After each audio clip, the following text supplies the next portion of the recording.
भूसावा बाजार में भेटालू करे काया जमगढ़ जालू करे काया जमगढ़ जालू। काहे हो का बात बा?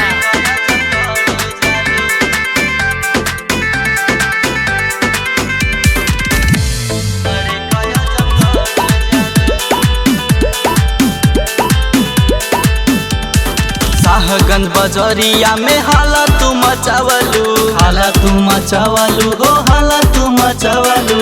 तू कहे बरवना में जाके पकड़वलू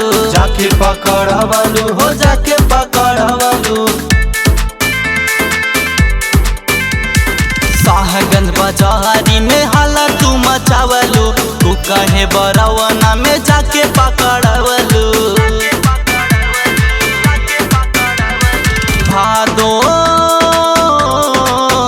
भादो मोहड़ पे रोज दिखालू करे काया जमगढ़ जालू करे काया जमगढ़ जालू।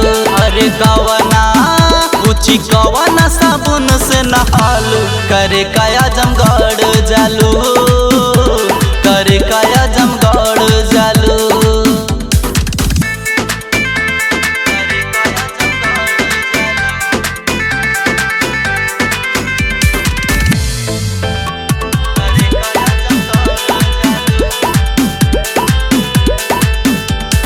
छोड़ी है ना लइका सन दीदारगंज के हो दीदारगंज के। नजरी में बासल बाड़ू नौसाद राज के हो नौसाद राज के।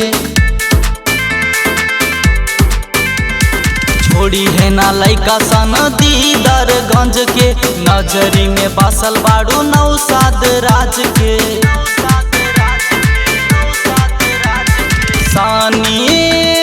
सानी राज भर से लजालू करे काया जमगढ़ जालू करे काया जमगढ़ जालू। अरे कवना ऊंची कवना साबुन से नहालू करे काया जमगढ़ जालू करे काया जमगढ़ जालू। आजमगढ़ काहे जाता रू है ने आवाना। अच्छा।